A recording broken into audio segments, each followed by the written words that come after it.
So football's always been important to me. And in fact, when I was at the University of Wisconsin La Crosse, it was an October afternoon, kind of a cool day, and State University, and the coach calls a halt to practice, right in the middle of practice, gathers us all around. He goes, I got an individual here I want you to listen to. He said, his name is Steve Newman. In fact, he was a staff member with Athletes in Action, kind of a counterpart of FCA. And he was the chaplain of the Green Bay Packers. Now, when you're born and raised in Wisconsin, anybody associated with the Green Bay Packers, your ears perk up and you listen. And so right there on a football field at a secular university, first time in my life, I heard the gospel. And I accepted Jesus Christ as my personal Lord and Savior. Now that's 1976, people, okay, long time ago.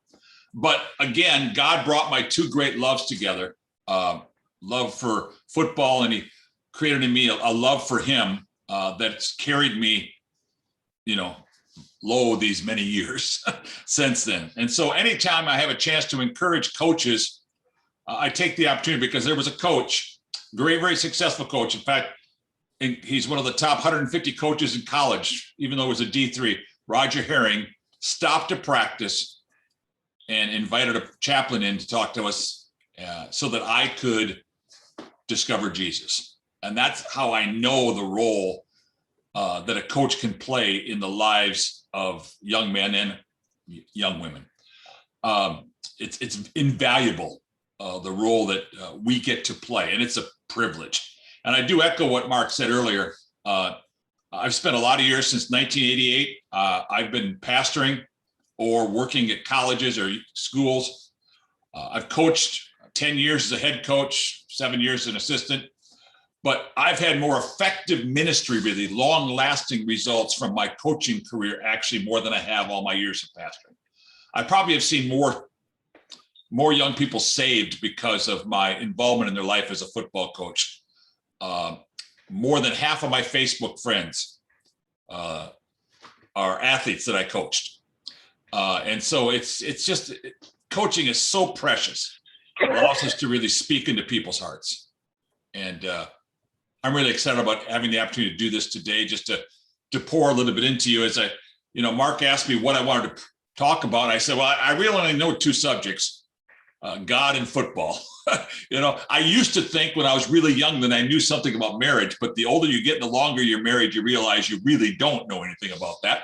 So I would never proclaim to be a subject matter expert, but football, God and football are my two great loves, aside from my wife, my family. So that's what I want to talk about. I'm going to share a PowerPoint with you so you don't have to look at me, and kind of will take us through that. I've got three things. I know how long I have. I've got three things I want to cover tonight, three different kind of topics that I think will be beneficial to you. Let's see if we can, there. All right, are you able to see my screen okay? Can you see that screen okay? Yep, okay, we Mark, got it. Yep, All good. good. Everybody else is good? Okay. Well, that's what our helmet looks like, for what that's worth. Okay, that's what our helmet looks like. Again, that's just me information. At our football program, we use an acronym of JOY to describe the priorities of our program. It's not original. In fact, if you watched the Baylor Bears win the NCAA basketball championship, they use the same acronym for their program, the acronym JOY. When we have a breakdown, between drills, before at the end of sessions, we always say JOY. We don't say dogs, or we don't say kill, or we don't say team. We say JOY because, and again, I want that constantly in our guys' minds, what our priorities are. And of course, if you're not familiar with the acronym, the J stands for Jesus. I want Jesus to be number one in their life. I want Jesus to be at the top of their priorities. I want them, when they make a decision in life, I want them to consider, I know it's an old saying, but what would Jesus do? The O, the second priority in our lives as men, as Christians, is we put others. Jesus is first, and then others are second. And finally, the Y is yourself. If I can live this out, if I can model this, and my other coaches can, and the young men can grasp this, this is going to go way beyond their football career. This is going to help them be the husbands and the fathers and the businessmen that God intended for them to be. And it's just a prioritization of our life. And so the first part I want to talk about, the first 10 minutes or so, it's going to be about this priority, this vision that I see that's important for all men of God. But of course, I think it's really important for us as coaches to model it for our teams. Vince Lombardi, of course, like I said, I'm from Wisconsin, so we got to do a little Vince Lombardi. He understood this a little bit. He looked at it a little bit differently, and he said there are three things that are important to every man in this locker room: his God, his family, and the Green Bay Packers, in that order. Now Vince had a lot of things going right and a lot of things he needed to work on in life, but his priorities were dead on. He realized that a relationship with God had to come first. And football is down the list. As important as it is to us, it's down the list. So looking at these things, what I want to talk tonight is I want to base our conversation in this area is upon the Great Commandments. You remember Jesus was asked about the Great Commandments, or what were the greatest commandments in the Bible. And in Matthew 22, verses 37 and 38, he says this: Jesus replied, "You must love the Lord your God with all your heart, all your soul, and all your mind. This is the first and greatest commandment. And a second is equally important. Love your neighbor as yourself. The entire law and all the demands of the prophets are based upon these two commandments." For Jesus to crystallize all of Christianity, all of service to God, all of a relationship with God to these two simple yet unbelievably deep commandments, to me is exciting, because I can't memorize, a long list. If I can remember these two, I've got a chance. And in fact, when I look at these two, what it shows me is, even when you go back to the 10 Commandments, the 10 Commandments are divided into these two areas. Number one, of loving God, and number two, of loving people. Okay, so the first thing we're going to look at the first 4 commandments that have to do with loving God. Okay, loving God with all our heart and all of our soul and all of our mind. So the first commandment that we see in the Bible is in the 10 Commandments. Exodus 20, verse 3 says, "You must not have any other God but me." Well, this is out of the New Living Translation. I would like to give it to you in the Coaching Translation. All right, because we know coaches, we know what we go through, we know who we are. But the Coach's translation about this commandment, which helps us love God with all we are, is football must not be number one in your life. And I know for some people, football is number one. They eat, they breathe, they sleep football. They spend all their time in the office away from their families. They'll miss church activities because football is so important. I've had people walk up to me knowing that I'm a football coach and knowing that I'm a lover of football. And they've said to me, "Pastor, are you going to let service out early so you can watch the game?" I'm like, "What's wrong with you?" No, we're not letting church out early so we can watch a football game. Football is not number one in my life. There'll be no other gods ahead of God in my life. The second commandment, it says you must not make for yourself an idol of any kind or an image of anything in the heavens or on the earth or in the sea. You must not bow down to them or worship them, for I, the Lord your God, am a jealous God who will not tolerate your affection for any other gods. This, of course, goes hand in hand with the first commandment. And here's the translation that I see as it applies to us. Do not allow a logo to distract you from what is important. I know coaches that turn green or turn red when they mention their rival, or they mention a team, maybe that a school that fired them or didn't treat them right. And I know some people that, man, when a certain team's games come on or a certain thing's going, they stop everything and they just are fixated on a particular logo on a helmet. And we got to realize that as important as that might be, it cannot distract us from what is really important in life. And what is really important in life is God and the people that God has placed in our lives, having our priorities in order, again, of Jesus, others, and then I don't have to worry so much about myself. So number one, football can't be number one. And number two, don't allow that logo or those school colors to distract you positively or negatively. The third commandment, you must not misuse the name of the Lord your God. The Lord will not let you go unpunished if you misuse his name. The Coach's translation of the third commandment is, don't swear. And especially don't take the Lord's name in vain. It's almost like a badge of honor. It kind of disturbs me about coaches think that it's cool to swear, that it's cool to cuss. And it's not. It's not cool to use the Lord's name in vain. It's not cool to be crude in your language. In our program, swearing costs you push-ups. And certain words are worth 10 push-ups, and there's a couple big ones, and you could probably figure out what they are. That'll cost you 50. Now, here's the other thing. My coaches are just as accountable as my players. If a coach swears, a word slips out, he shouldn't wait for me to look at him. He should just drop on down and give me 10. Because we need to reinforce, we need to model the priorities that we have, and we're just not going to swear. Most swearing is destructive. Most foul language is offensive and is usually at the expense of someone else. And I just don't think it's edifying behavior. And especially when it comes to using the Lord's name in vain. So I think it's really important if we're going to be around young people, 14, 15, 16-year-olds, we just got to control our tongue. You know, the book of James talks about the tongue is set on fire by hell.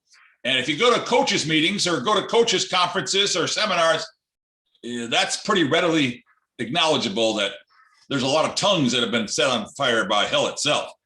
The fourth commandment in the 10 commandments and having to do with loving the Lord your God is Exodus 2.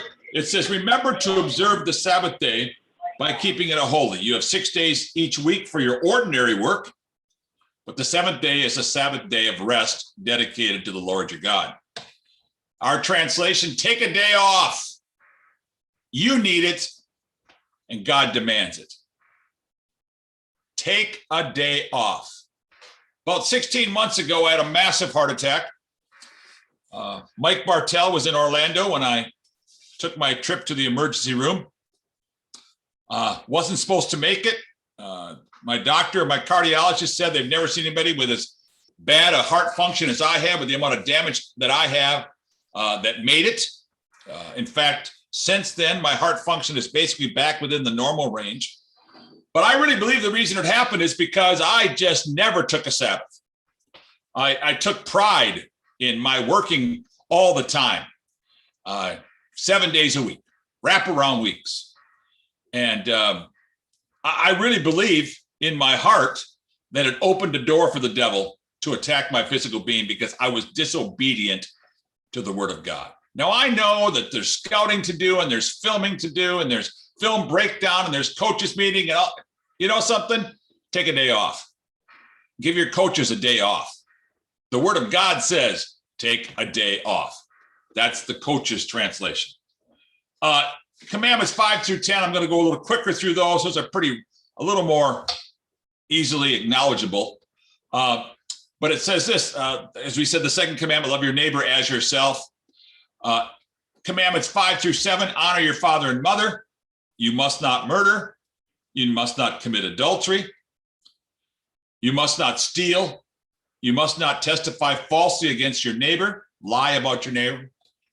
And you must not covet your neighbor's house. You must not covet your neighbor's wife, male or female servant, ox or donkey, or anything else that belongs to your neighbor. Those are the last 6 commandments. And I'm going to give you the translation that kind of encompasses these 6.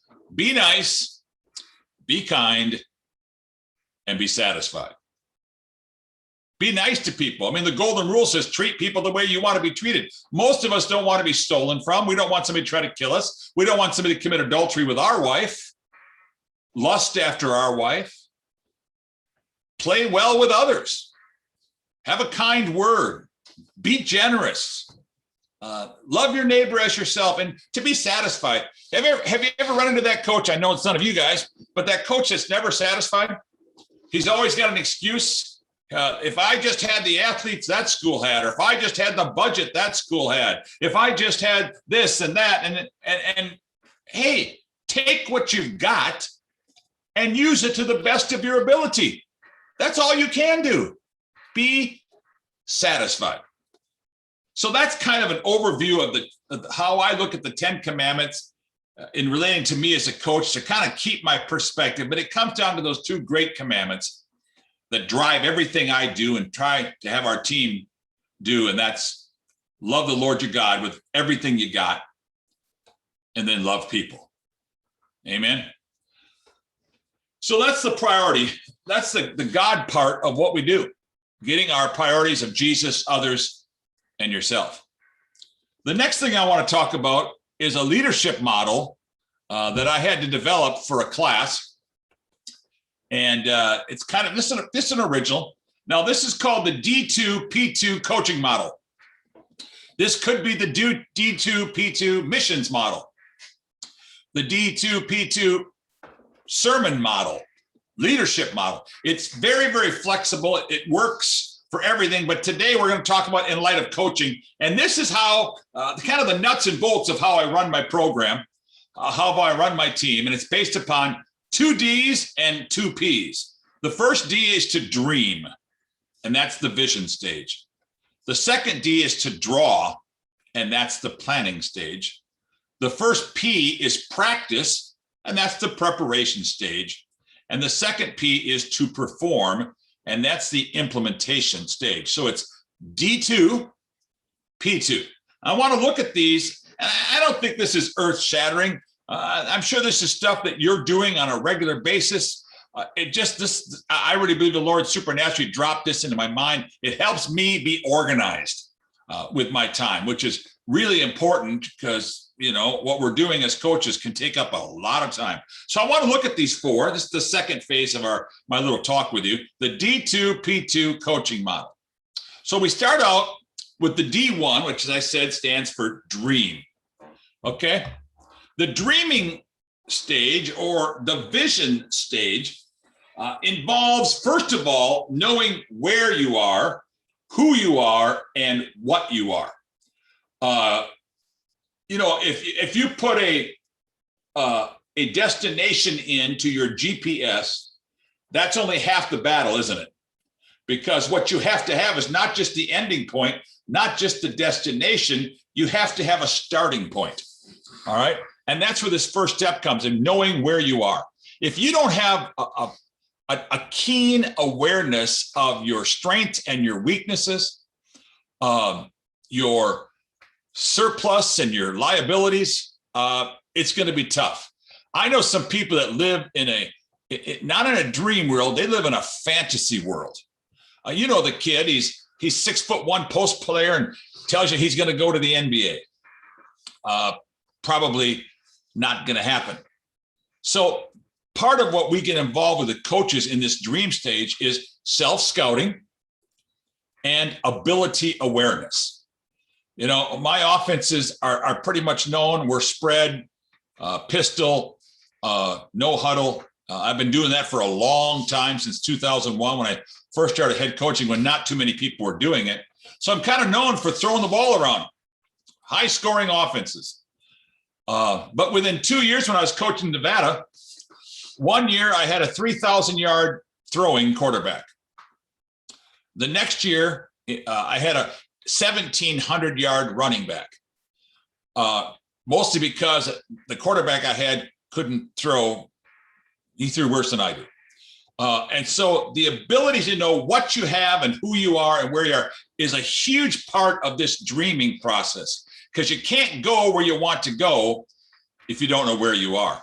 So it leads me to the second point, is where do you want to go? I mean, really, Do you have a championship team? Now, you're not going to tell the boys in your squad, but you have to realize this is not championship year. This may be hey, if I go 500, I've done a great job. There's some limitations. I remember when I was in high school, all those kids on our high school team, we didn't have a 200-pounder in my class. We were just a small class. The class before us had a bunch of huge kids, the class after us. So you have to know who you are so you can figure out where you want to go. All right. What are you dreaming about? What do you think's possible? What do you want to be? Or who do you want to be as a team? And what do you want to accomplish? I always encourage my players. I ask them this question, these three questions. Where do you want to go? Who do you want to be? And what do you want to accomplish? And some kids, I have to help them expand their dream. Sometimes I got to contract that dream back a little bit because, they're running a 5.2 40 and Division I schools are just not coming to call right then. Okay. It's kind of a quote that I've used over the years. I'm sure you've heard something very much like it, but you will never accomplish more than you think you can or you think you will. So the dream is important to give you vision, to give you goals, to give you a prize that you're going after. Even Paul says, I press toward the mark, the upward calling. I reach for the prize. Not that I've attained it yet. So we coach to win. I think that's fair. We coach to develop young people. We coach to be successful, and we can define success in a lot of different ways. But I think it's important that we have these goals, that we have these dreams that we're trying to accomplish for the team and for the individuals that we coach. The second aspect is draw. D2 is draw. Now, this step involves developing a training plan, okay? You identify the resources that you have that are available and the resources you need. Now, obviously, within coaching, man, give me a pen and a piece of paper and I'm drawing plays. Or I'm drawing a defense. And you know how it is?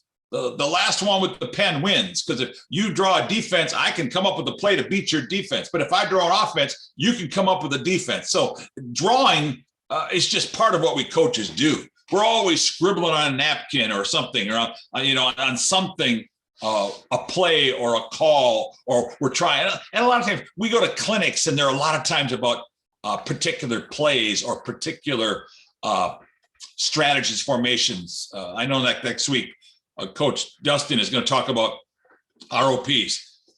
That's the drawing part, the technical part of coaching that so many of us enjoy. So obviously, we develop our nomenclature, what we're calling our players and what they're doing. We do motions and all blitz calls. We do all that stuff. We develop formations and plays. And then within that, we develop training strategies. How are we going to teach this to the people? Because sometimes it's so complicated. Like this year, I got a really, really young team. And I've got to dial it back. These guys just can't handle the advanced. Hey, let's run something on the fly here and make a change based upon the cornerback. No, that ain't happening. I'm hoping if they can remember the snap count, because they're just young. So developing training strategies to help them learn the offense, help them learn the defense, help them learn their position. That's what this stage is all about. Now, the third one is we implement the first two. We get around to it, and that's where we practice. We spend more time on the practice field than we do on the game field on game day. Practice is huge. This involves putting the drawing, the model, the plan into action. We practice, and we practice. You know the old saying about how do you eat an elephant? Just one bite at a time, one piece at a time. It's one of the things that I enjoy most about football is taking the big picture, like whether it be an offense or defensive play, and I break it down to what does each individual do. And the player doesn't really have to worry about the big picture. The right tackle simply has to realize I've got to block down on this guy. I've got to seal this guy. That's my job. That's my bite of the elephant. And if we all do what we're supposed to do, then there's more often than not team success. So I love taking the big picture and position by position, showing them the part that they play. And Bill Belichick says it. I'm not a huge Bill Belichick fan, but he's got a great saying: "Do your job. Focus on my job. If I'm worried about what the quarterback's doing, I'm gonna fail at my job." We have to evaluate our practices. We had this great idea, and it looked great on the chalkboard or the whiteboard. It looked good with somebody else running it, and we try to run it, and it's just not working. Okay. Well, sometimes, quite often, we have to make corrections to our blocking scheme, corrections to our coverage, corrections to the way we call things, corrections, whatever it might be, because most of the time, at least in my experience, is what I try the first time isn't always the best. I need to readjust. I need to shift a little bit of what I'm trying to do, or sometimes I've got to scrap something because it just didn't work. I remember all the years that I coached at Trinity at the college level, we tried to run a play like I'm going to show you at the end, a counter trey, and we could never do it. I don't know why, but it just never, ever worked. And we finally got to an all-star game that we were coaching, our coaching staff was, and there were some linemen from a school that we played against, and they weren't great athletes. In fact, they were kind of chubby, but they could make this counter trey power trap play work. And I was like, aha, finally. And so I was able to take some things that I learned from them. And eventually it's a staple of my offense now. But for years, we tried to make that thing work, and we could never make it work. As I mentioned earlier, within the practice, individual skills lead to team success. Football, you've heard it thousands of times, it's the ultimate team game. And that's absolutely true. But it's also 11 individuals doing their job. Now, again, if things don't go right, we may have to go back a step to the drawing stage and make some edits. And that's perfectly fine. That's what we do. I mean, hopefully at the end of a year, you've looked back what worked, what didn't work, and you make changes. If you're just saying, no, these are my 10 plays and we're running these 10, well, maybe they're not working. Maybe your opponents have adjusted to them. Maybe you play in a conference, you're playing the same people over and over again, and they're starting to figure out, maybe it's time you came up with a counter to your counter that will throw them off. So returning to the drawing stage is not a sign of failure. It's actually a sign of success and of innovation. So we got D1, D2, P1, and now P2. The fun part is the performance stage. And this involves scrimmages and games. Hey, it's actually strapping on the gear, getting out there with a referee, with a whistle, scoreboard going, crowd in the stands, cheerleaders cheering. This is what we're living for Friday nights or Saturdays.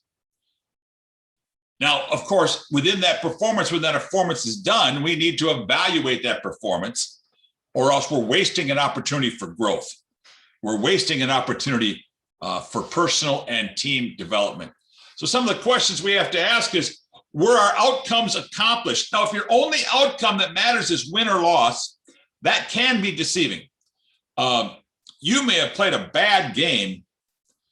Maybe you were not disciplined. Maybe you didn't execute well, but the other team just wasn't very good and you won.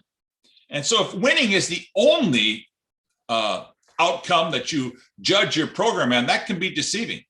There have been some times that we played a whale of a game and we still got beat because the other team was just ridiculously better than us. So that's going to happen. So what are your outcomes? Do you have different things? Are you tracking stats? Are you tracking turnovers? Are you tracking penalties? The things that are controllable. I can't control how good my opponent is. I can't. You can't either. But I can control pre-snap penalties.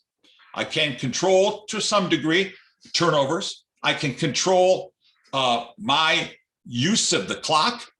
I remember once I was coaching and, it's kind of sad, but at the end of the first quarter, we were up 49-0. We scored 7 touchdowns in the first quarter of a high school game. And my AD came to me and said, I don't want you running up the score. I said, running up the score? We had picked up 3 fumbles and returned them for touchdowns and took an interception back and a punt return. We had only run like 3 offensive plays, but the other team just thought they could throw the ball, thought they could do it. We kept sacking them and they'd fumble. And, things that were out of our control in a good way. And there's been times that I've been behind in games and I realized that it's our day to go behind the woodshed. And that's the time I started to learn how to use the clock to save my kids. So there's some important things that we've got to be able to do, different outcomes besides just the scoreboard. Were the resources we had adequate? Did we have a good enough plan? Was it appropriate for our athletes? Do we need a new dream? Okay. Hey, we're going to go undefeated this year. Well, as soon as you lose your first game, if that was your only dream, your only goal, what are you going to do? Do we need a new plan? Do we need a different practice strategy, a different practice schedule? The beautiful part about football games, every 7 days during the season, you get a chance to measure yourself. You get a chance to evaluate yourself and your team's performance. And it's not just about the performance, it's about the valuation. So I think this D2P2 model, like I said, I use it when I preach. Okay. Now, I believe that God put something in my heart, a dream, a vision for what needs to be preached this week. I write it out. I write on an outline. I use my verses. I practice it. And then come Sunday morning, I perform. I do what God has called me to do, preach the word. It's the same basic strategy. It can be applied to different aspects of your life, business life, personal life, or whatever. But I'm hoping this helps you as you look at these bite-sized pieces of how we plan our time, how we use our time. And you're going to see, obviously, within this, there's an awful lot of evaluation that goes on, correction that goes on, rerouting, I guess, to go back to the GPS illustration that also works as well. My last thing that I'm going to cover tonight, I really want to do this. I don't get to do this very often, is I want to describe a play.